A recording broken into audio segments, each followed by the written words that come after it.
intrafasikuler. Ya.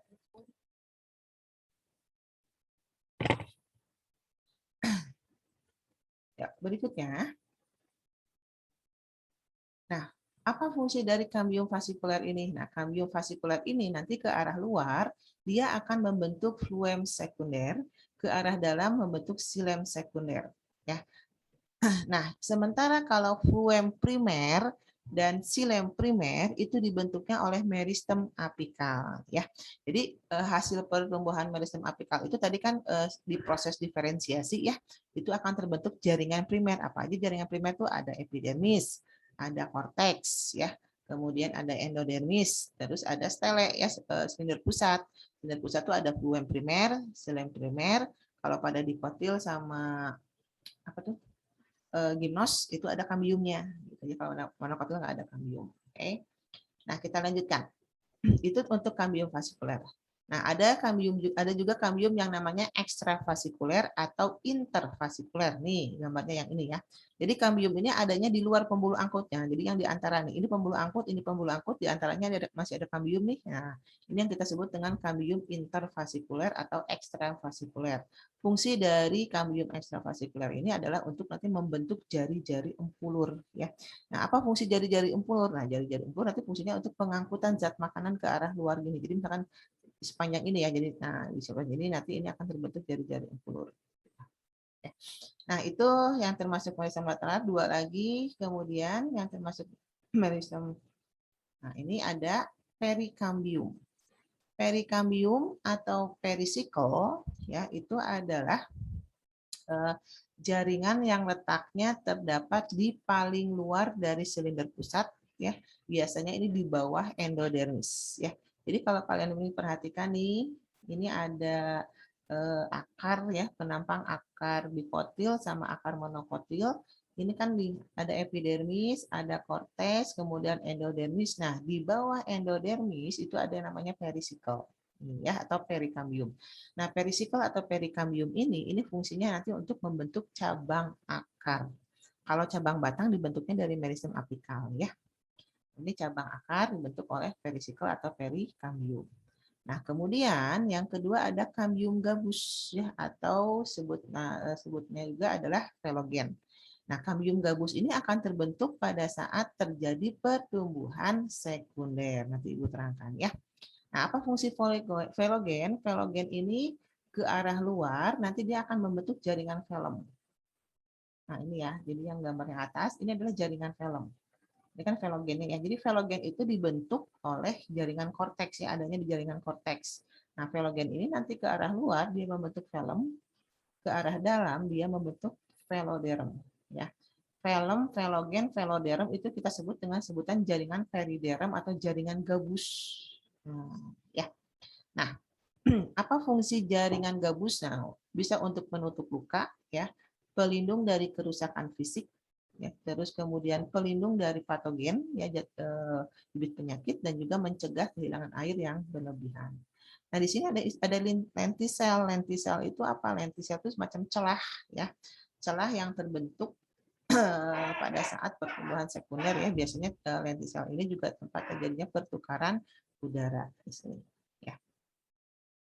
Nah, bagaimana pertumbuhan sekunder itu terjadi? Nah, Ibu gambarkan seperti ini ya. Mudah-mudahan kalian bisa melihat perbedaannya. Jadi yang gambar A ini ada ini kan ada di bagian paling ujung ya, batu paling ujung ini belum mengalami pertumbuhan sekunder. Jadi ini ada jaringan primernya nih. Nah, jadi yang paling luar itu ada epidermis nih ya, yang kuning. Bisa terlihat nggak gambarnya? Bisa ya? Bisa. Oke. Jadi yang paling luar ini ada epidermis. Di bawah epidermis itu ada korteks ya. Kemudian ini yang oranye ini fluem primer. Yang warna hijaunya ini kambium ya. Di bawahnya ini adalah silem primer, kemudian empulur. Nah, ini adalah jaringan primer. Berarti ini jaringan yang pertama kali dibentuk pada pertumbuhan primer. Ya, ini jaringan primer. Nah, kemudian berikutnya jaringan itu akan mengalami pertumbuhan sekunder ya. Nah, sini. Nah, pertumbuhan sekunder. Oke. Nah, jadi yang bertanggung jawab pertumbuhan sekunder itu siapa ya? Kambium tadi ya. Nih, kambium. Ini ada kambium pembuluh yang warna hijau ini. Nah, kambium ini ya nanti akan ke arah luar. ini akan membentuk fluem sekunder nih, yang kuning ini ya. Ke arah dalam dia membentuk xilem sekunder. Nah, ini kan tadi yang oranye ini fluem sekundernya, jadi fluem sekundernya dia akan terdesak keluar.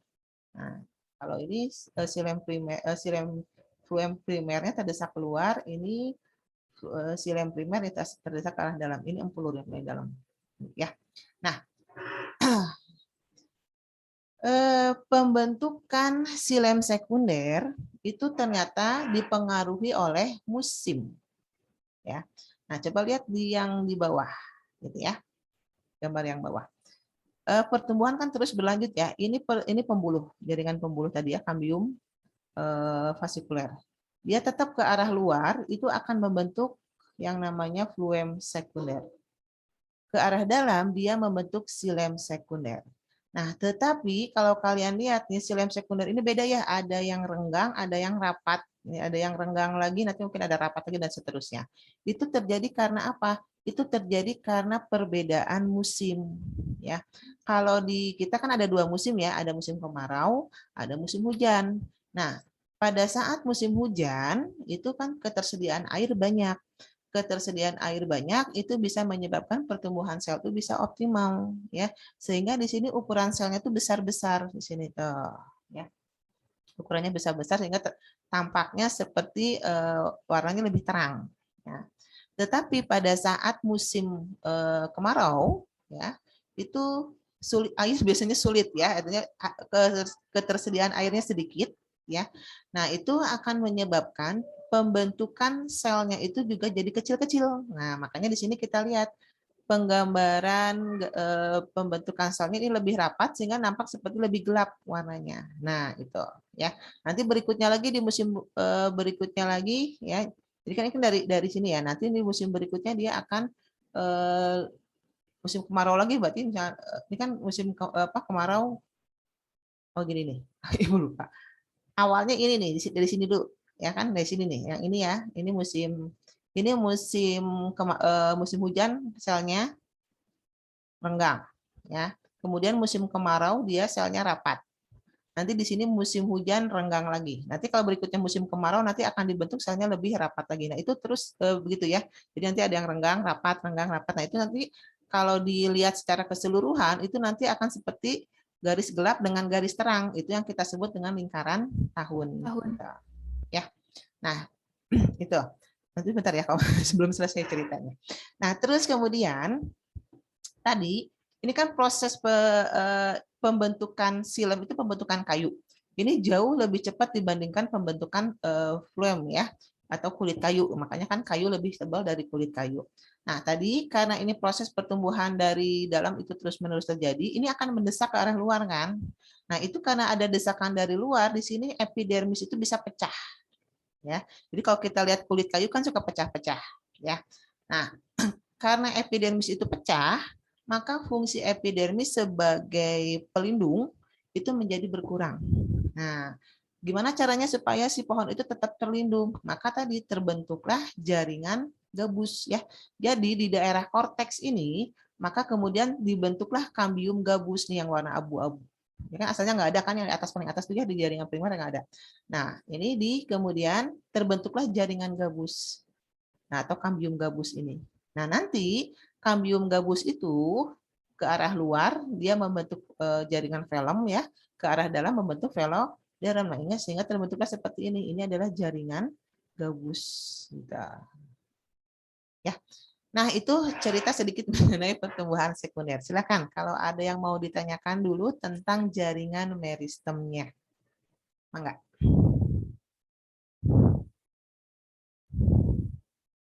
Ayo. Ibu, Iya, mangga. baik Kenapa, Audi? tadi kan ada yang tentang apa? Daerah pembelahan, daerah pemanjangan, apa itu tadi daerah diferensiasi kan, Bu? Ya. Jadi berarti dia tuh kayak tahapan gitu ya, Bu. Waktu Iya. pembelahan pertama dia tuh di daerah pembelahan, terus lama-lama dia pemanjangan gitu. Iya. Terus Jadi dia kan yang ini ya. diferensiasi. Ya. Yang ini. Nah, jadi ya betul. Jadi kan gini. Jadi kenapa si akar itu bisa terus panjang gitu kan ya? Kenapa batang itu bisa terus tumbuh ya? Karena di sini. Jadi di sel ini kan di sini titik tumbuhnya, dia membelah, nanti hasil pembelahan kan akan terdorong ke atas kan. Nah, jadi kan dia membelah di sini, dan nanti kemudian karena dia terus membelah, nanti yang sudah hasil pembelahan itu nanti akan terdorong gitu kan. Karena ini manjang, berarti dia terdorong lah seolah-olah gitu kan. Nah, nanti begitu dia istilahnya sudah sel hasil pembelahan itu kan terus ya, nanti dia akan tumbuh kan. Kan sel itu tumbuh, nggak mungkin ukurannya akan tetap gitu kan ya. Nah, jadi si sel yang sudah membelah, kemudian dia akan tumbuh membentuk selnya masih tetap ya, cuman dia ukurannya lebih panjang, makanya nanti kumpulan sel-sel yang panjang ini kita sebut adanya di daerah pemanjangan gitu. Dia udah nanti nggak membelah lagi ya? Enggak membelah lagi. Udah nggak membelah. Nah, nanti di atasnya terus ya. Nah, nanti dia itu misalnya apa ya? Ya kan ibaratnya ada umurnya gitu ya, umur sekian hari gitu, dia tambah panjang nanti umur sekian dia mulai mengalami perubahan struktur. Nah, inilah terjadi proses diferensiasi gitu ya, terbentuklah nanti dia itu nanti akan jadi jaringan apa tergantung nanti letaknya ya. Kalau dia letaknya di bagian paling luar itu nanti pasti dia akan berubah menjadi jaringan epidermis. Kalau nanti di tengahnya dia akan jadi jaringan korteks, kalau yang di bagian paling dalam nanti dia akan jadi jaringan stele atau silinder pusat gitu. Ya. Nah, sama seperti ini nih yang di batang juga. Jadi kalau misalnya sel-sel yang ada di bagian paling luar, dia pasti nanti berdiferensiasi jadi epidermis. Di tengahnya nanti dia berdiferensiasi jadi korteks. Yang di dalamnya lagi nanti dia bisa berdiferensiasi menjadi jaringan phloem. Yang paling dalam nanti bisa jadi diferensiasi jadi empulur dan sebagainya gitu. Ya. Terima kasih, Bu. Oke, ada lagi yang mau ditanyakan?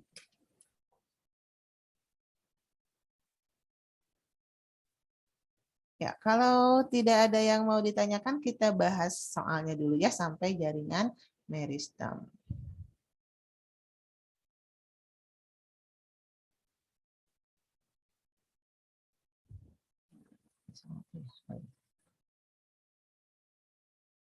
Ya, sudah terlihat soalnya.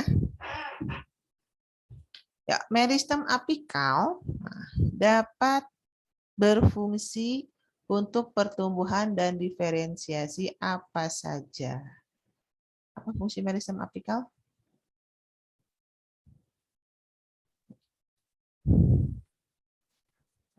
Ujung akar. Ya, untuk pembentukan meristem apikal. Yang pertama dia akan memperpanjang. Yang kedua dia membentuk daun. Dan yang ketiga dia membentuk cabang batang. Ya, bukan cabang akar ya. Nah, kalau cabang akar dibentuknya oleh siapa?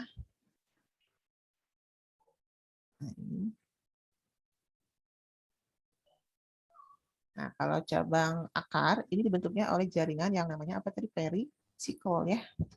Perisikol atau perikambium ya. Jadi sudah kita dapat jawaban nomor satunya adalah ya, ujung akar betul ya.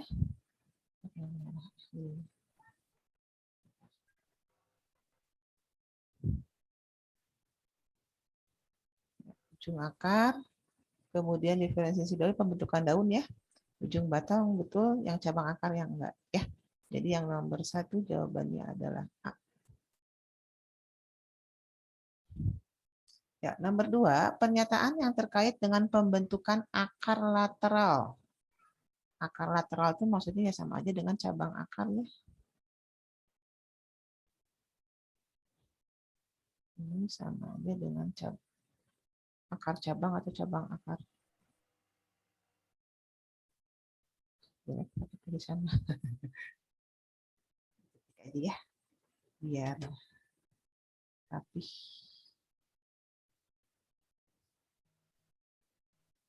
Ini sampai yang dimaksud ini adalah cabang akar. Nah, ada cabang akar. Nah, cabang akar itu tadi dibentuknya oleh siapa? Nah, dilakukan oleh jaringan perisikal, berarti betul ya. Nah, ini kan tadi di atas nih perisikal. Tergolong pertumbuhan sekunder, betul. Ya. Melibatkan jaringan perikambium, betul ya. Perikambium sama dengan perisikal.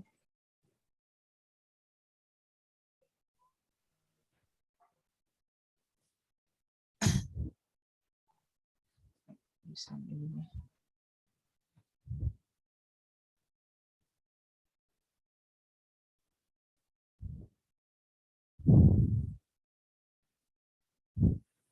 Perikambium sama dengan perisikal ya. Perisikal.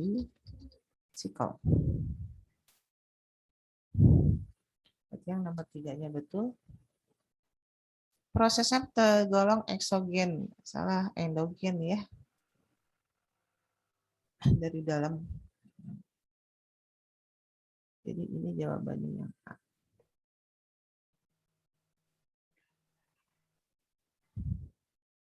Ya, berikutnya. Bentar ya, ketutupan sama kamera. Lingkaran tahun pada batang pohon terjadi karena perbedaan. Nah, ingat ya tadi. Ketebalan dinding dan ukuran sel kayu yang tumbuh Iya, pada musim berbeda. betul. Jadi tadi silem sekunder itu kan ya. Nah, jadi kan tergantung dari musimnya. Ibu nggak pede kalau ditulis tangan ternyata tulisannya nggak bagus. Nah, kasih keterangan ya. Jadi kalau silem sekunder itu terbentuknya pada saat musim kemarau ya. Ini sel-selnya kecil ya, rapat gitu kan. Sehingga ini akan nampak seperti garis gelap.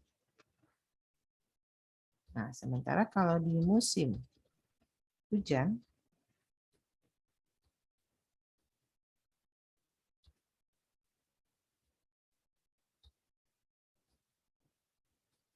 sel-selnya besar, ya, sehingga ini akan nampak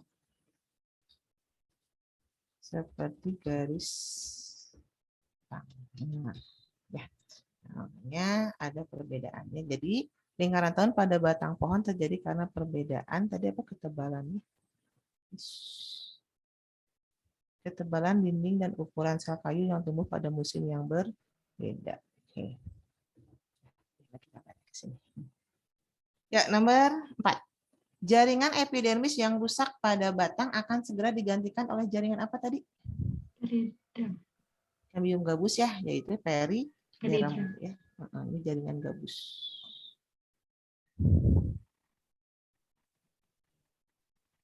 Ini sama dengan jaringan gabus.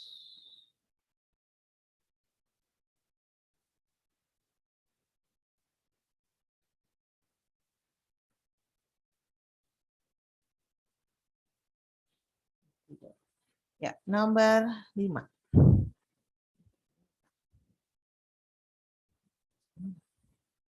Jaringan epidermis dapat berdiferensiasi membentuk bagian berikut. Ini mah belum sampai sini ternyata.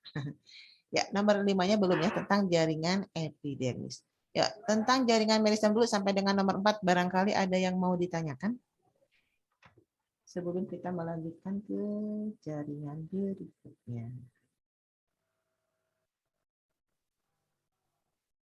Nggak ada?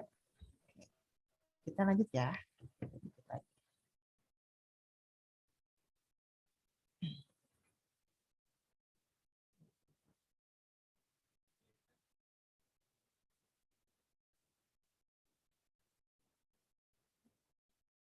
Stop dulu. Ini kita akan lanjutkan ke ini lagi ya. materinya lagi.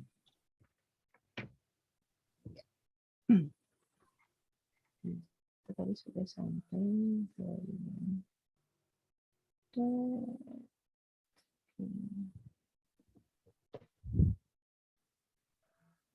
kita sudah sampai sini ya pertemuan sekunder.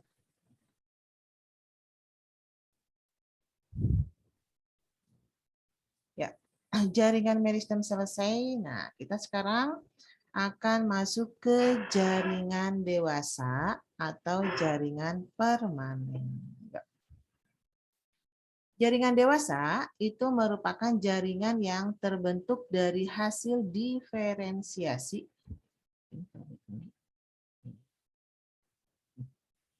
Hasil diferensiasi dari sel-sel yang dihasilkan dari jaringan meristem ya, sehingga dia memenuhi fungsi tertentu. Jadi tadi kan jaringan meristem ya, nah, terus jaringan meristem primer membentuk jaringan primer, nanti jaringan primer berdiferensiasi membentuk jaringan dewasa atau permanen ya. Nah, jaringan dewasa pada umumnya pertumbuhannya sudah terhenti atau ada yang sementara terhenti ya. Nah, jaringan dewasa itu disebut juga dengan jaringan permanen karena apa ya? Karena dia sudah mengalami proses diferensiasi yang sifatnya irreversible. Irreversible itu artinya nggak mungkin balik lagi, gitu kan ya. Jadi kalau sudah tumbuh nggak mungkin mengecil, gitu ya. Nah, terus kemudian ciri-ciri jaringan dewasa itu apa? Yang pertama bahwa jaringan dewasa itu selnya tidak lagi melakukan aktivitas membelah diri, ya. Jadi kan kalau beda dengan meristem yang tadi terus-menerus membelah, ya. Tapi kecuali nanti ada beberapa jaringan dewasa yang masih bisa untuk melakukan proses pembelahan, ya. Nah, kemudian ukuran selnya relatif lebih besar ya dari sel meristematik atau sel meristem. Kemudian vakuolanya ukurannya besar-besar karena kalau udah jaringan dewasa itu sudah mulai menimbun zat makanan, menimbun zat-zat hasil metabolit segala macam ya. Maka gudangnya jadi besar gitu ya, vakuolanya ukurannya besar. Kemudian dinding sel itu kemudian biasanya mengalami penebalan ya, makanya lebih tebal. Terus sel itu kadang-kadang sudah mati ya. Jadi artinya si sel itu sudah tidak ada lagi aktivitas metabolisme di dalamnya ya. Selnya itu sudah tidak ada sitoplasmanya. Nah, terus kemudian ini terdapat ruang antar sel ya, kecuali nanti pada sel epidermis. Biasanya kalau pada sel epidermis sel-selnya rapat-rapat. Ya.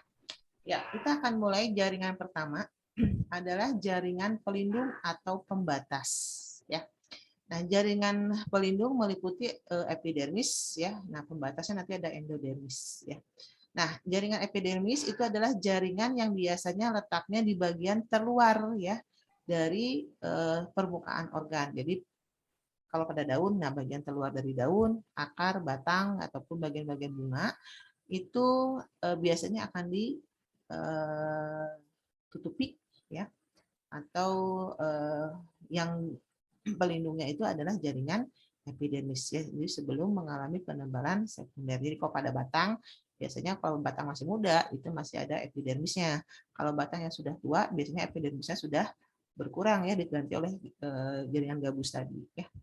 Nah, fungsi dari jaringan epidermis itu ya, terutama sebagai pelindung ya. Pelindung jaringan yang ada di bagian dalamnya. Nah, apa ciri dari jaringan epidermis? Yang pertama, sel-selnya masih hidup ya. Nah, biasanya terdiri atas satu sel saja ya, satu lapis sel. Kemudian biasanya sel-selnya rapat ya, karena ini juga pelindung ya, ibaratnya pagar gitu ya. Nah, dia rapat ya satu sama lain dan biasanya tanpa ruang antar sel ya. Kemudian memiliki beragam bentuk ya, beragam bentuk, ukuran dan juga susunannya. Kemudian ciri lain bahwa epidermis itu biasanya tidak memiliki klorofil umumnya ya, tapi ada beberapa jenis tumbuhan yang epidermisnya memiliki klorofil ya. Nah, terus epidermis itu ternyata bisa juga mengalami modifikasi bentuk ya. Jadi nggak cuman epidermis bentuknya nggak cuman gitu aja, enggak. Bisa aja dia mengalami perubahan bentuk dan mempunyai fungsi-fungsi tertentu ya. Yang pertama, ada epidermis yang membentuk stomata atau mulut daun ya. Yang mungkin kalau kita lihat dari penampaknya kurang lebih seperti ini ya. Yang di gambar ini ada stomata ya. Fungsi dari stomata ini, melalui stomata ini nanti akan terjadi pertukaran gas ya kan. CO2 bisa masuk melalui stomata. Nanti oksigen hasil fotosintesis keluar melalui stomata. Uap air bisa keluar melalui stomata gitu kan ya. Nah, kalau kita lihat stomata itu tersusun dari ada sel yang namanya disebut dengan guard sel atau sel penjaga ya. Ini yang bentuknya seperti ini ya, seperti kacang gitu ya. Nah, terus kemudian ini stoma itu mulutnya ya. Nah, kemudian ada vakuolanya, ada kloroplasnya. Nah, ini ya di sekitar stomata ini ada sel epidermisnya. Ya. Nah, stomata kalau membuka ya kurang lebih bentuknya seperti ini. Kalau stomata menutup ya seperti ini bentuknya. Ya. Nah, ini bentuk stomata.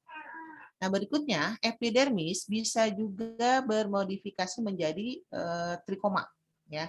Jadi trikoma ini merupakan tonjolan epidermis ya dan tersusun atas beberapa sel yang bisa saja mengalami penebalan sekunder.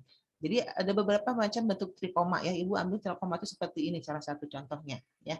Ada juga yang misalnya seperti duri saja ada yang seperti rambut halus ya itu trikoma ya. Apa fungsi dari trikoma? Antara lain bisa untuk mengurangi penguapan, meneruskan rangsangan, kemudian melindungi tumbuhan dari gangguan hewan, ya, kemudian untuk membantu penyebaran biji, ya, dan juga penghasil nektar, ya. Nah, itu fungsi trikoma. Jadi sebetulnya trikoma itu banyak macamnya ya. Nah, ini Ibu ambil salah satu contoh gambarnya saja. Kemudian filamen. Nah, filamen ini merupakan lapisan sel mati di bagian dalam jaringan epidermis pada akar gantung tumbuhan anggrek. Kalau kalian ingat-ingat tumbuhan anggrek ya, nah suka ada akar yang dari batang kayak menjuta-juta gitu ya.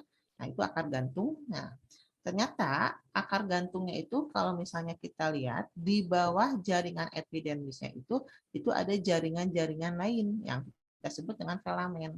Nah, filamen ini biasanya fungsinya adalah sebagai tempat penyimpan air, gitu ya. Nah, baru nanti ada eksodermis, endodermis, gitu ya, dan seterusnya. Ya, itu untuk filamen. Nah, kemudian ada rambut atau bulu akar, ada menyebut rambut akar, ada yang menyebut bulu akar sama aja, ya. Nah, digambarkan ini ada struktur akar, nah ini kan ada yang rambut-rambut halus ini ya. Nah, itu kita sebut dengan bulu akar atau rambut akar. Nah, fungsinya biasanya membantu penyerapan air ya, jadi memperluas bidang penyerapan dari akar ya. Nah, terus kemudian ada spina atau duri. Nah, misalkan kalau pada tumbuhan mawar ya, pohon mawar, nah itu pada durinya. Nah, ini juga biasanya fungsinya sebagai pelindung ya, tumbuhan dari gangguan organisme-organisme lain.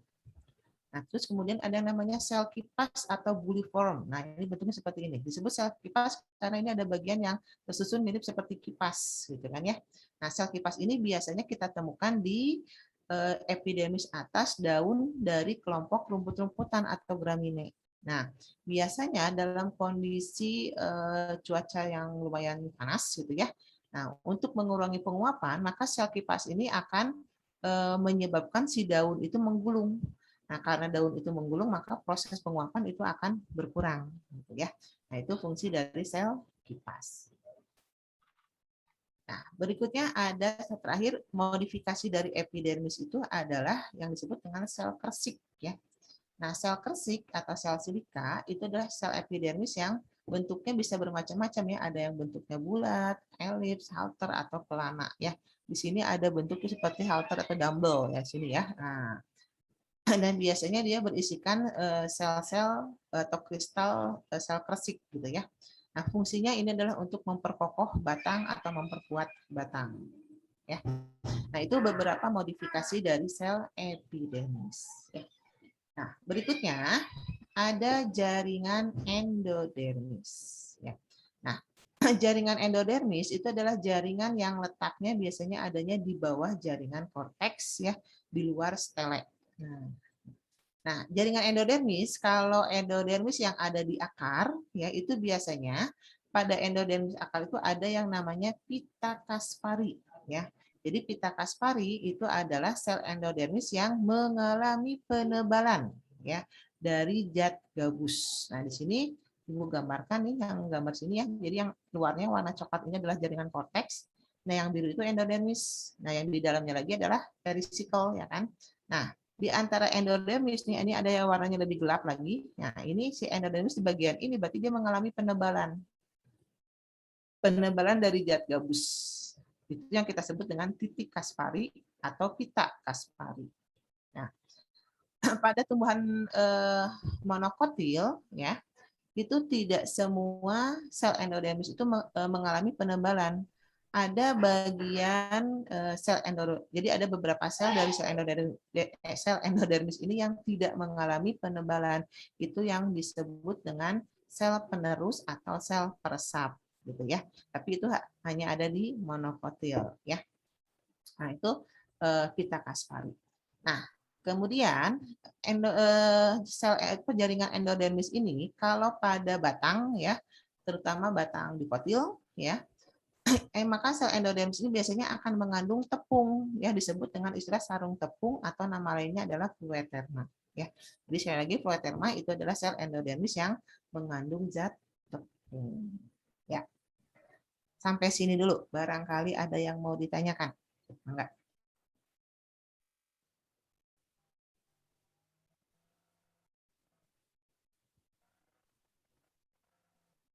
Kalau tidak ada, Ibu bahas soal dulu tadi 2 soal ini kebetulan tentang epidermis dan endodermis.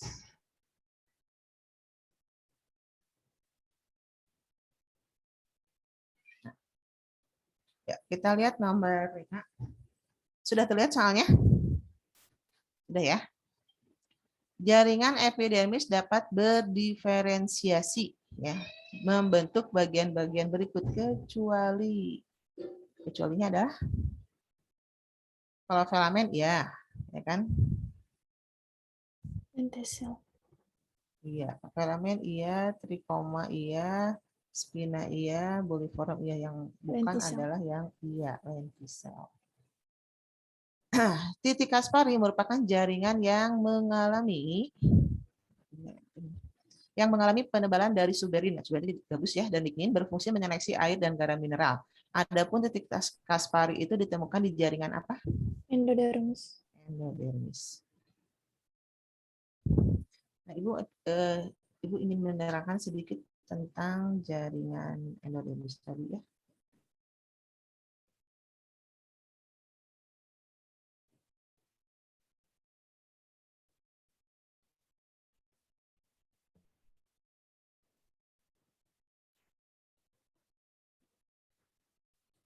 Sedikit perbedaan endodermis pada istilahnya dikotil sama monokotil ya.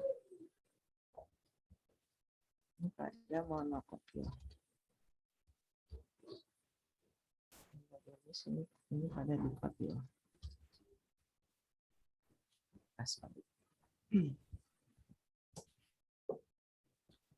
Jadi kalau pada endodermis monokotil nih, ini kan misalkan soalnya gini ya. Ini endodermis.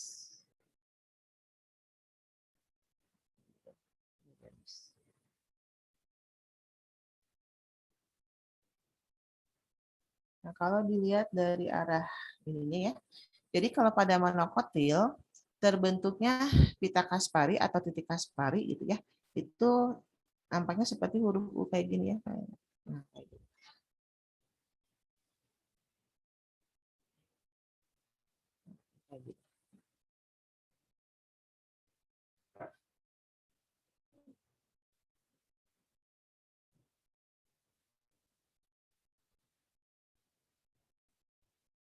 Nah, karena ini kan tertutup gitu ya. Nah, ini kan lihat gabus itu nggak bisa dilewati oleh air. Sehingga kalau air itu datang dari arah sini, ini nggak bisa nembus.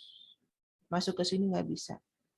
Sementara air itu harus masuk kan ke arah silam ya untuk proses fotosintesis dan sebagainya. Nah, makanya kalau pada sel monokotil itu ada sel endodermis yang tidak mengalami penebalan tadi, itu yang kita sebut dengan apa tadi? Sel penerus atau sel peresap ya. Melalui sel penerus atau sel peresap sel penerus atau sel peresap itulah maka air bisa masuk. Nah, ini yang kita sebut dengan sel peresap atau sel penerus. Ya, peresap atau penerus. Jadi sel peresap atau sel penerus ini adanya hanya pada monokotil. Kenapa di dikotil nggak ada? Nah, karena kalau pada tumbuhan dikotil, penebalan dinding sel penebalan titik Kasparinya itu hanya di daerah sampingnya gini aja. Nah, gini.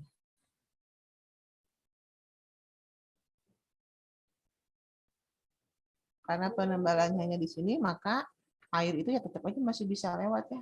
Nah, jadi dia ini air bisa lewat ke sini, bisa lewat ke sini, gitu kan. Jadi di sini tidak diperlukan yang namanya sel peresap atau sel penerus ya. Jadi sel peresap dan penerus itu hanya adanya di tumbuhan monokotil. Gitu ya. Mangga silakan kalau mau di screenshot dulu ininya. Sebelum kita lanjutkan ke materi berikutnya. Bukan materi, maksudnya masih lanjut ya ke jaringan berikutnya. Iya. Ibu hitung sampai 5 ya. 1, 2, 3, 4, 5. Oke, Ibu stop share screen-nya. Kita masuk ke materi jaringan berikutnya ya. Endodermis sudah.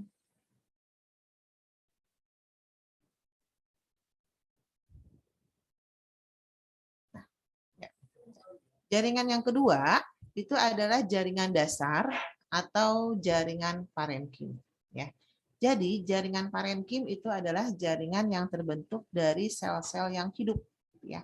Nah, jaringan parenkim disebut dengan jaringan dasar karena apa? Karena jaringan parenkim ini hampir kita temukan pada semua bagian tumbuhan ya. Di akar ada, di batang ada, di daun ada gitu ya, di bunga ada gitu kan. Nah, itu makanya di hampir semua bagian tumbuhan jaringan parenkim ini ada. Makanya kita sebut dengan jaringan dasar ya. Nah, ciri dari jaringan parenkim itu biasanya sel-sel yang enggak rapat ya. Terus kemudian selnya ini masih bersifat meristematik, artinya selnya masih bisa membelah gitu ya.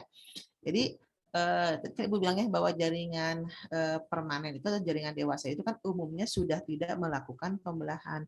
Ya kecuali ini pada jaringan parenkim sel-selnya masih bisa membelah. Ya. Nah, jaringan parenkim berdasarkan ada tidaknya klorofil itu kita bedakan ada parenkim yang berklorofil, ada parenkim yang tidak berklorofil. Ya. Ya, parenkim yang berklorofil itu biasanya disebut dengan istilah klorenkim. Nah, tapi klorenkim yang ada di daun itu istilahnya adalah mesofil ya. Jadi sekali lagi secara umum yang namanya parenkim berklorofil itu biasa disebut dengan istilah klorenkim. Hati-hati ya, jangan ketukar nanti dengan kolenkim. Nah, ada klorenkim, ada kolenkim nanti jaringan itu ya. Jadi kalau jaringan klorenkim itu biasanya digunakan istilah untuk jaringan parenkim yang berklorofil yang letaknya di luar daun, ya misalnya pada batang, pada tangkai bunga, ya itu kita sebut dengan istilah klorenkim. Nah klorenkim yang ada di daun itu biasanya kita istilahkan dengan mesofil, ya. Nah, mesofil itu biasanya menjadi tempat fotosintesis ya. Jadi pada prinsipnya jaringan klorenkim itu ya mau yang di daun mau yang di batang bisa melakukan fotosintesis kan ada klorofilnya ya. Nah, di sini Ibu gambarkan struktur dari daun ya. Jadi yang mana sih yang disebut dengan mesofil ya ini. Mesofil itu terdiri dari ada jaringan palisade ya atau jaringan tiang ya sama jaringan spon. Nah, ini ya. Itu yang kita sebut dengan mesofil. Oke. Nah, yang kedua adalah parenkim yang tidak berklorofil. Nah, biasanya parenkim yang tidak berklorofil itu akan membentuk jaringan korteks ya, jaringan yang letaknya di luar endodermis di dalam epidermis. Jadi di antara epidermis dengan endodermis di sini nih. Nih, yang putih yang ini ya, ini gambar ini. Itu jaringan korteks nih ada. Kemudian kalau empulur itu jaringan parenkim yang letaknya di bagian dalam endodermis. Jadi sini biasanya paling jadi apa di bagian tengah ya, tengah dari batang, bagian tengah dari akar. Nah, itu adalah jaringan empulur ya. Jadi sekali lagi jaringan korteks, empulur dan empulur itu disusun oleh jaringan parenkim ya. Nah, sekarang macam jaringan parenkim berdasarkan fungsinya ya. Ada parenkim yang fungsinya untuk asimilasi itu pembentukan ya. Jadi parenkim yang berklorofil itu tentu adalah parenkim yang bisa melakukan fotosintesis, bisa untuk membentuk senyawa karbon ya. Ya misalnya tadi pada mesofil ya, ataupun pada klorenkim ya pada intinya ya, itu yang bisa melakukan asimilasi. Kemudian ada parenkim penimbun. Nah, ya jadi parenkim yang fungsinya nyimpen zat makanan, nyimpen getah ya, nyimpen segala macam gitu kan. Nah, itu sebutnya parenkim penimbun. Ini bisa kita temukan ya pada misalnya umbi-umbian ya, atau misalnya pada tanaman karet ya. Tanaman karet kan mengandung getah. Nah, getahnya itu simpannya di jaringan parenkim. Nah, terus kemudian ada juga parenkim air. Jadi ini parenkim yang fungsinya menyimpan air ya. Ini biasanya terdapat pada tumbuhan-tumbuhan yang bersifat tumbuhan xerofit. Tumbuhan xerofit itu yang bagaimana? Tumbuhan xerofit itu adalah tumbuhan yang biasanya hidup di tempat-tempat yang kering, yang panas ya, misalnya kayak di gurun gitu kan. Di gurun. Nah, itu kan kaktus ya.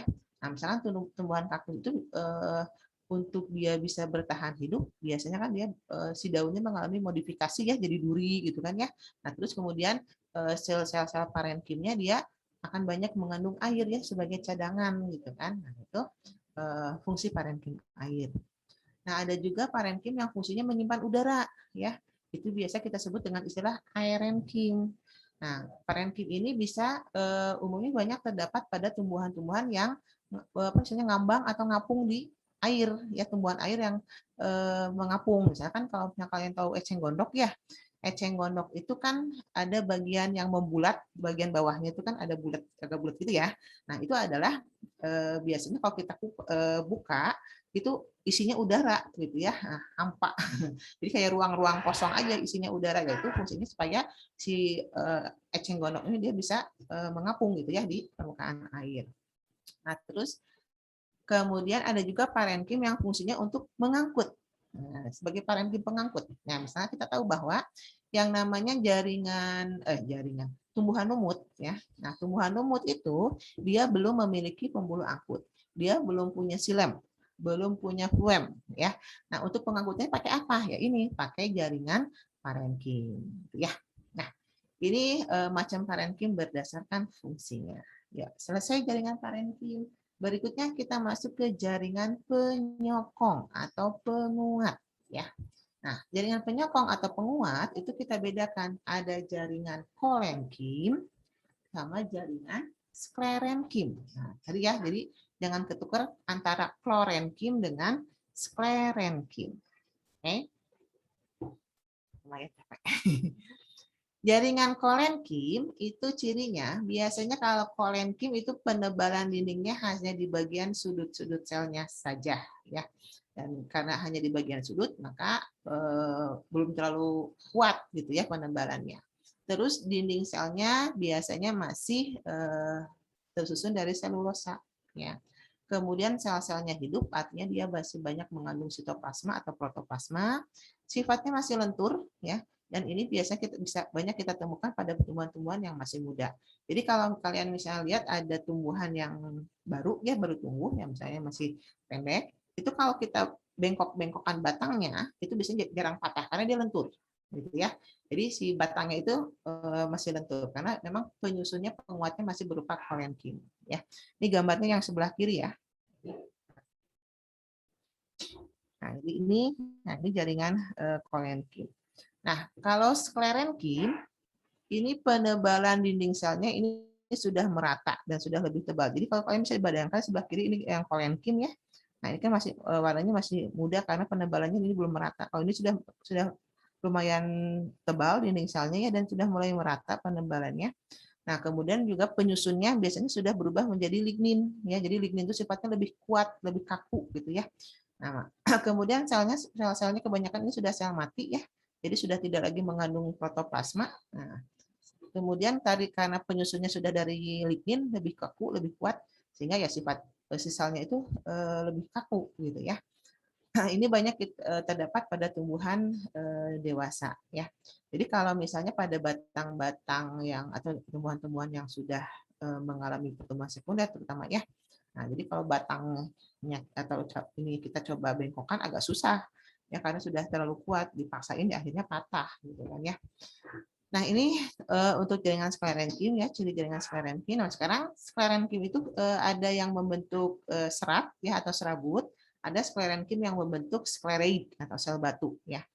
Jadi kalau serat itu sel-selnya biasanya panjang-panjang ya, terus apa ya istilahnya panjang-panjang rapat gitu ya. Nah, itu nanti kalau misalnya manfaatnya itu biasanya kita gunakan sebagai bahan untuk pembuatan kain ya, bahan tekstil, bisa untuk membentuk karung. Jadi kalau dulu mungkin kalian pernah lihat yang namanya balap karung ya. Nah, kenapa balap karung itu istilahnya sekarang udah mulai nggak ada karena susah nyari karungnya ya. Jadi karungnya itu dibuatnya dari tumbuhan ya, yang karung yang warna coklat itu ya. Nah, itu sekarang tuh sudah jarang karena karung beras sekarang udah pakai plastik ya. Kalau karung yang dari tumbuhan tuh sekarang udah susah nyarinya, karung goni istilahnya, karung goni itu ya udah susah sekarang nyarinya ya karena tumbuhannya yang susah didapat sekarang ya. Nah, tambang juga kan, nah, yang suka dipakai buat tarik tambang ya kalau 17 Agustus kan, itu tambangnya bukan tambang dari plastik ya, tambang dari tumbuhan gitu ya, yang warnanya coklat ya kan. Nah, itu jadi itu yang dimanfaatkan ada dari serat-seratnya ya. Jadi contohnya misalnya pada pohon dari pohon waru ya, daun pisang, kemudian ada dari daun nanas ya, daun nanas seberang ya, itu sekarang sudah bisa dipintal menjadi kain ya. Nah, terus kemudian ada disebut dengan skleroid atau sel batu ya. Skleroid atau sel batu ini sel-selnya pendek-pendek ya, sifatnya keras ya. Makanya sel batu ini biasanya kita temukan pada sel-sel penyusun kulit biji ya. Jadi kalau misalnya kita lihat tempurung ya, tempurung kelapa, bukan tempurung kepala ya, kalau tempurung kepala mah tulang. Oke, jadi kalau tempurung kelapa itu kalau kita lihat kan keras ya. Nah, itulah yang menyebabkan keras karena dia penyusunnya ya. Penyusunnya itu dari skleroid atau sel-sel batu. Jadi beberapa biji ya yang apa istilahnya yang kulit bijinya ini yang sifatnya keras ya. Itu berarti dia penyusunnya adalah dari sel batu. Oke. Ya, itu tentang jaringan penguat atau jaringan penyokong. Ya, jaringan terakhir yang akan kita bahas adalah jaringan pengangkut atau jaringan pembuluh. Ya. Nah, jaringan pengangkut atau pembuluh terdiri dari xilem dan fluem. Ya. Nah, kalau xilem itu sel-sel penyusunnya biasanya sudah sel mati. Ya, fungsi untuk mengangkut air dan unsur hara. Kemudian, oh ini penyusunnya ini ada yang satu yang ketutup nanti Ibu dibetulkannya. Jadi ada trakea, trakeit, serat silam sama parenkim silam ya. Nanti Ibu betulkan ini ada ketutup ininya ya. Nah, sementara kalau fluem, nah ini gambarnya seperti ini ya. Jadi ada unsur trakea, trakeit ya. Nah, terus kemudian ada parenkim silem, ada serat silam di sini. Nah, sementara kalau jaringan fluem itu sel-selnya hidup ya. Fungsi untuk mengangkut hasil fotosintesis ya. Jadi dari mesofil ke seluruh bagian tumbuhan. Nah, penyusunnya ada sel tapis atau pembuluh tapis, ya, ada sel-sel pengiring, kemudian ada serat fluem, ada parenkim fluem. Ya. Nah, biasanya xilem dan fluem itu akan membentuk suatu berkas ikatan pembuluh. Ya. Nah, berdasarkan letak xilem dan fluem ada beberapa tipe ikatan pembuluh. Ya, ini kita lihat. Ada tipe kolateral. Nah, yang ini yang tengah gambarnya ya. Jadi kolateral itu kalau xilem sama fluem letaknya satu jari-jari ya. Jadi misalkan ini, kalau kolateral terbuka, fluemnya ada di bagian luar, ini warna kuning, xilem-nya di bagian dalam. Antara fluem dengan xilem ada kambium. Ini bisa kita temukan misalnya tadi ya pada batang dikotil, pada gimnos. Ini ada kita temukan kolateral terbuka. Gitu ya. Terus kemudian yang kedua, ada yang disebut dengan kolateral tertutup. Ya, hampir sama dengan kolateral terbuka. Bedanya apa? Di sini tidak ada kambium. Ya, jadi yang luarnya fluem, yang dalamnya xilem. Antara fluem dengan xilem di sini tidak ada kambium. Ya, ini kita temukan misalnya pada batang monokotil. Ya. Nah, kemudian yang kedua tipe konsentris. Ya, konsentris itu kita bedakan ada amfikribal, ada amfifasal. Kalau amfikribal ini ada jaringan xilem, ya. Jaringan xilem di bagian dalam, kemudian dia dikelilingi oleh fluem yang warna kuning ini. Ya. Nah, sementara kalau amfifasal kebalikannya, ya. Fluemnya yang di bagian dalam, ya. Xilemnya yang di bagian luar. Itu yang amfifasal. Ya, konsentris, amfikribal, konsentris, amfifasal. Oke. Nah, kemudian ada tipe radial. Nah, Kalau konsentris ini biasanya kita temukannya di tumbuhan paku ya. Nah, tumbuhan paku ini biasanya tipenya konsentris. Nah, kalau radial, nah kita lihat. Jadi kalau radial letak xilem fluemnya selang-seling. Nih, di sini yang warna gelap itu adalah xilem, yang terangnya fluem. Jadi xilem, fluem, xilem, fluem, xilem, fluem. Ini sebutnya tipe radial selang-seling ya. Tipe radial ini biasanya kita temukan pada akar ya, akar tumbuhan spermatofita. Nah, kemudian ada juga yang namanya bikolateral. Kalau bikolateral, silemnya di tengah diapit oleh dua fluem seperti ini ya. Jadi fluemnya di luar, di dalam, silemnya di tengah ya. Nah, ini beberapa tipe ikatan pembuluh ya. Sampai sini dulu, barangkali ada yang mau ditanyakan. Tinggal nanti bagian terakhir dari jaringan tumbuhan itu nanti kita bahas mengenai struktur organ ya, akar, batang, daun, bunga gitu. Seperti apa? Ya. Silakan kalau ada yang mau ditanyakan. Kita masih panjang, masih ada 25 menitan lagi. Kalau Bu, kalau yang di kolateral biasanya ada di tumbuhan apa? Biokolateral salah satunya adalah adanya di tumbuhan paku juga ada. Ya. Beberapa jenis tumbuhan paku ada yang tipe ininya bikolateral ya. Ada lagi barangkali?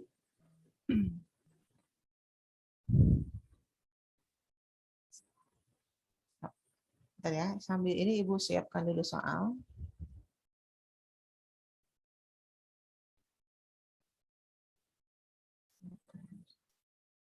Silakan kalau ada yang mau ditanyakan sambil Ibu persiapkan dulu soalnya.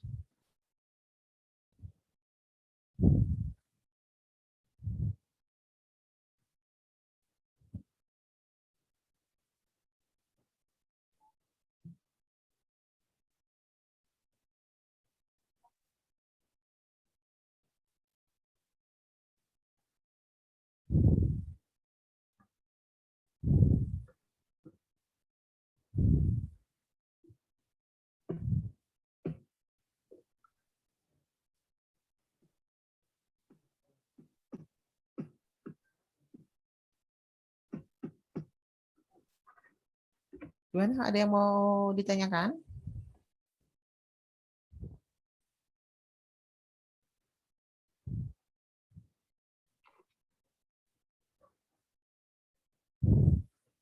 Ya, kalau tidak ada kita bahas soalnya ya.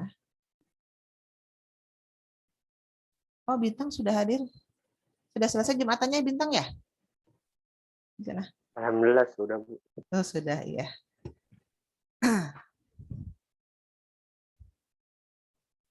Tadi Yuda belum waktunya di sana untuk Jumatan? Belum, Bu. Belum. Dikit lagi paling. Ya udah nggak apa-apa. Nanti kalau misalnya ini silakan ini ya. Boleh nggak apa-apa.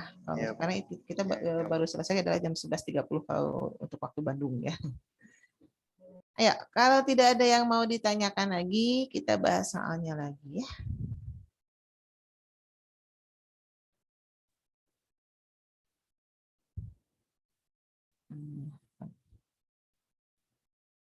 Oke. Sudah terlihat soalnya? Sudah. Oke, yuk nomor 7. Jaringan tumbuhan yang terdiri dari sel-sel dewasa yang dapat berubah menjadi meristematik. Nah, jaringan apa tadi? Ingat nggak? Jaringan apa tadi? Di antara sekian banyak jaringan yang Ibu terangkan tadi, mana yang masih bersifat meristematik?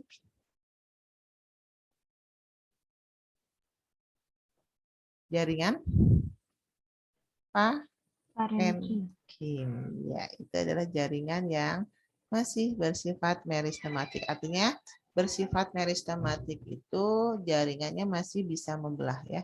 Jadi apa pengertian meristematik itu? Ini dapat membelah. Kalau jaringan yang lain kan sudah tidak membelah ya.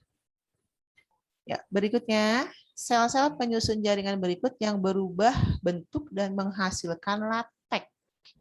Nah, berarti artinya maksudnya di sini dia menjadi penimbun ya.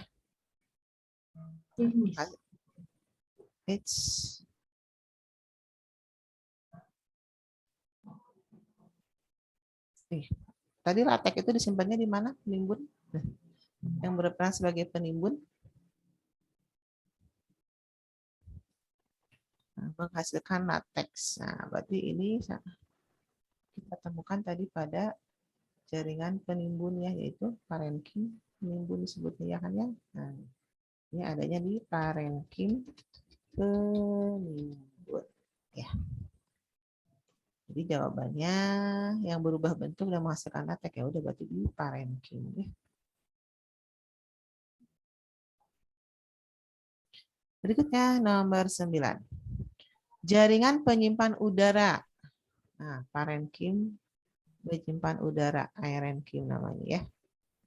Pada tumbuhan dijumpai di mana?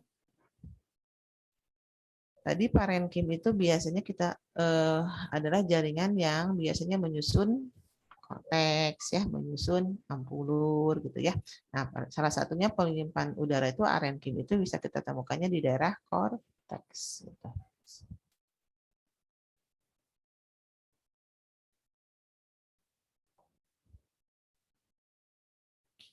Ya, berikutnya, batang kecambah suatu tumbuhan diperkuat oleh jaringan apa? Ini batang kecambah.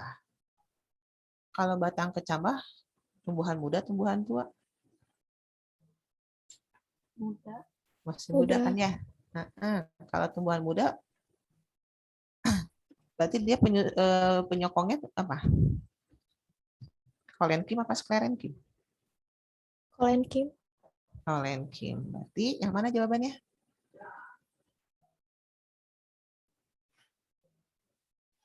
Yang ada kolenkimnya yang mana? Yang 4 aja ya. 4. Parenkim dan korenkim. Oke, jadi jawabannya adalah 4 aja tuh deh ya. Ya, nomor 11, jaringan kolenkim dan klerenkim kolenkim dan sklerenkim dibedakan berdasarkan. Penyusun dinding. Oke, sip. Nanti buka kasih keterangan di sini ya. Kolenkim, sklerenkim. Ya, kalau kolenkim tadi penyusun dinding selnya dari apa? Selulosa. Ini masih iya selulosa. Kalau sklerenkim ini lignin ya. Protoplasmanya ada nggak? Ini masih ada. Ada. Karena sel-selnya hidup ya. Ini tidak ada. Kemudian penebalan ini Tidak merata. di sudut ya, tidak merata. Ini penebalannya merata. Elastisitas, ya ini selnya masih elastis. Elastis atau sifatnya lentur. Oh ini Kaku. Ya, keras. Nah, sudah. Jadi jawabannya adalah yang mana? Betul semua ya? Ya, betul semua. Berarti jawabannya yang E. Ya, silakan kalian kalau mau di screenshot dulu sebelum kita lanjutkan ke soal berikutnya. 4 soal lagi. Nanti baru kita masuk ke organ ya, organ akar, batang, daun, bunga. Silakan. Ibu kasih waktu 5 detik. 1, 2, 3, 4, 5. Sudah ya? Kita lihat.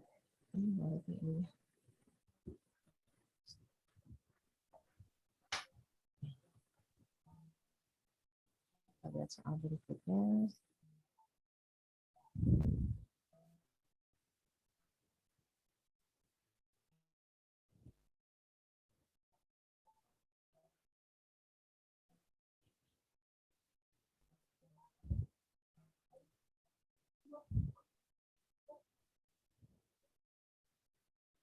Ya.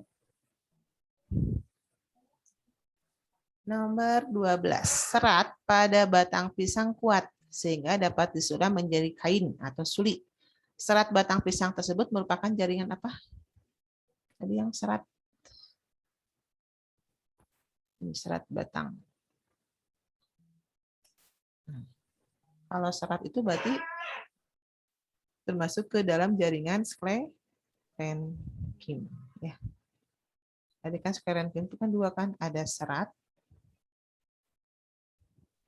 atau serabut, ada sklereid. sclerate atau sel batu yang tadi pada tempurung. Ya, nomor 13. Pada percobaan perendaman pangkal batang yang telah dipotong dalam larutan eosin, dapat dipastikan jaringan yang lebih dulu berwarna merah. Jadi eosin itu warnanya merah, ya. Nah, kira-kira pada saat pangkal batang itu kita masukkan, kita celupkan ke dalam larutan yang berwarna merah ini, kira-kira mana yang lebih duluan si jaringannya berwarna merah? Berarti kita cari aja jaringan yang fungsinya ngangkut air, yaitu jaringan silem. Ya, berikutnya, pengangkutan pada tumbuhan tidak selalu menggunakan jaringan floem dan silem. Pengangkutan yang melibatkan ruang antar sel tergolong pada pengangkutan. Oh iya, nih, Ibu kasih keterangan di sini ya. Jadi proses pengangkutan zat itu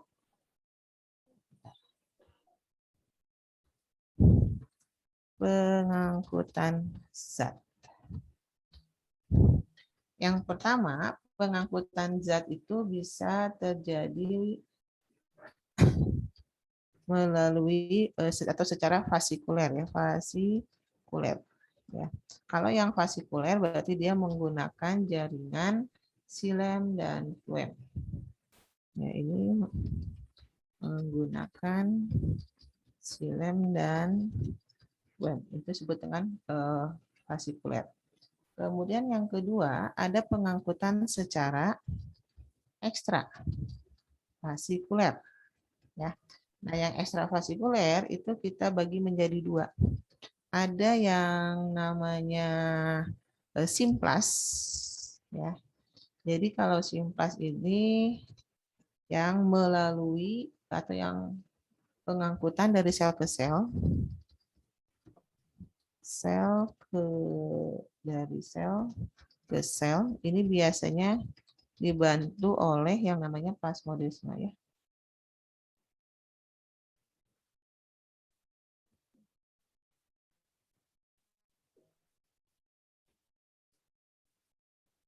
Ini biasanya dibantu oleh plasmodesma.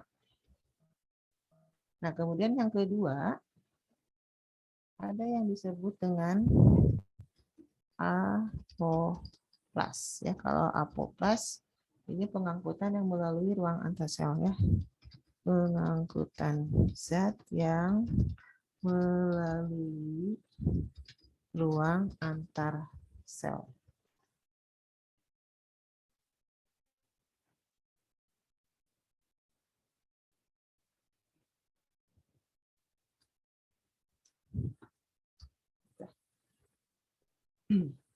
Nah, jadi gini Ibu gambarkan sedikit. Misalnya ini ya. Ini ada gambar sel epidermis ya.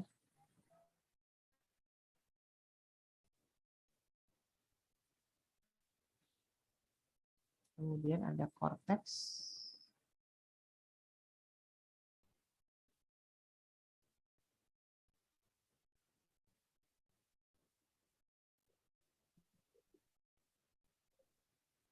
Nah, kemudian bawah ada endodermis.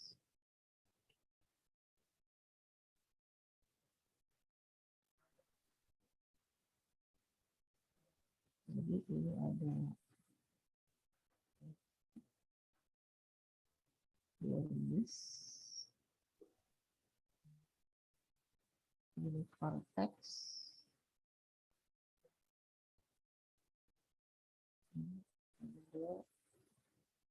dermis. Nah, kalau yang namanya yang simplas ya, pengangkutan dan dari sel ke sel. Jadi dia akan si air itu masuk melalui bulu akar ya, misalnya kan akar ya. Nah, terus kemudian masuk ke epidermis, nanti dia nembus sel genital. Nah, dia nembus ini. Ini yang simplas. Nah, kalau yang apoplas, dia akan melalui ruang antar sel. Jadi kalau misalnya ini dari masuk bulu akar, masuk ke epidermis, tapi kemudian di sininya dia korteknya itu dia hanya melewati di sela-selanya ini. Ya, ini yang apoplas.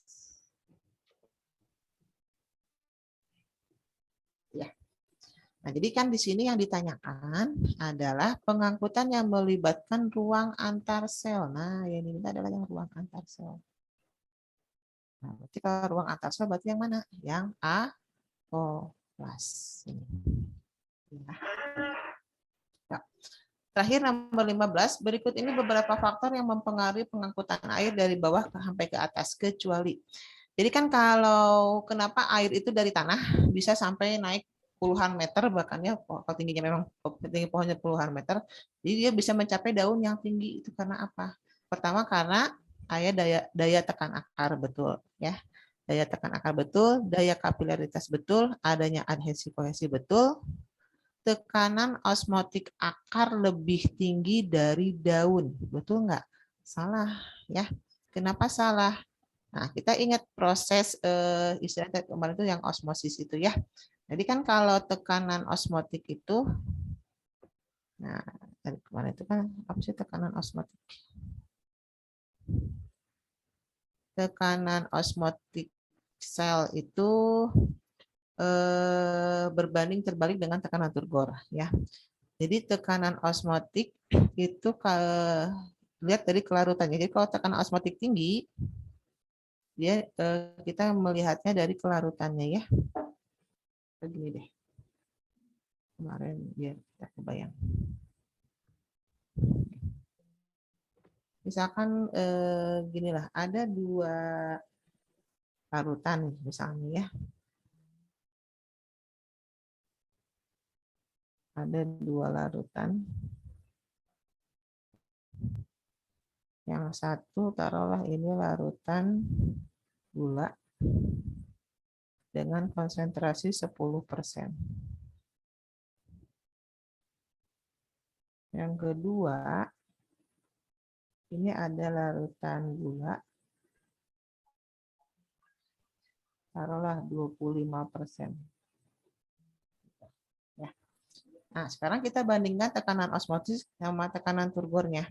Kalau pada larutan gula persen, ya, ini memiliki tekanan osmosisnya tinggi apa rendah dibandingkan dengan ini. Berarti di sini tekanan osmosisnya nanti bandingkan dengan tekanan turgor.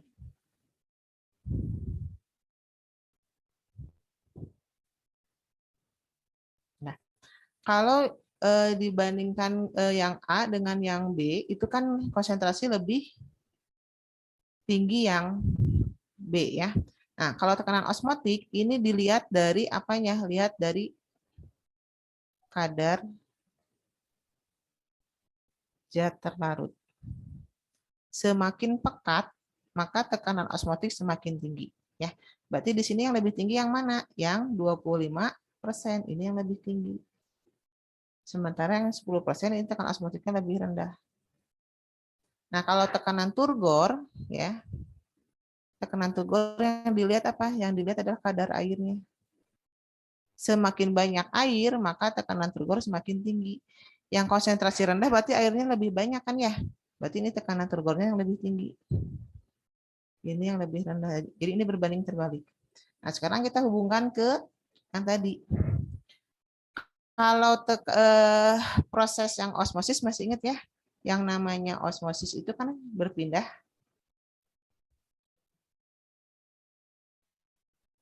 Ini perpindahan air dari mana? Dari yang hipotonis ke hipertonis. Sehingga air itu bergeraknya dari larutan yang hipertonis ke yang hipotonis. Nah, sekarang gini. Tekanan osmotik akar lebih tinggi dari daun ya.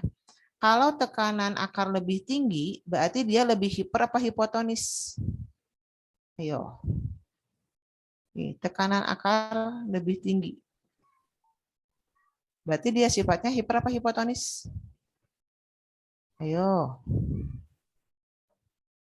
Nih. Tekanan osmotik. Kalau tekanan osmotik itu tadi yang dilihat apanya? Berarti konsentrasinya ya. Artinya dia kan konsentrasinya lebih tinggi kan? Nah, kalau konsentrasi lebih tinggi hiper apa hipo? Hiper. Iya, hipertonis ya. Jadi di sini sih akarnya lebih hipertonis dibandingkan dengan daun. Nah, karena akarnya lebih hipertonis, maka air apakah bisa dari yang hiper ke hipo? Tidak bisa ya. Nah, jadi supaya air itu naik ke daun, ya, maka yang hipertonis harus yang mana? Daunnya yang hipertonis gitu, ya.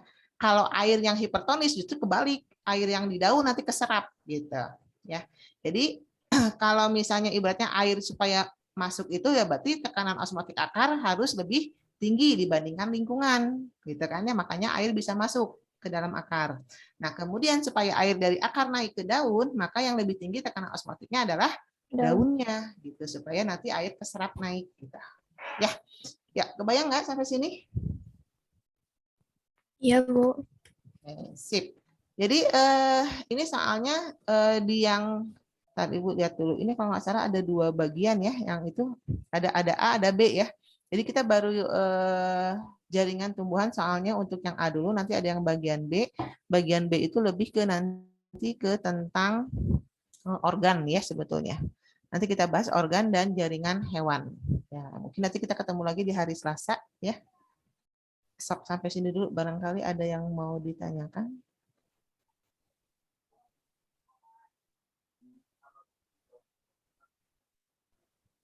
Ada yang mau ditanyakan nggak sampai sini? Kita masih ada waktu lah, 3-4 menit lagi.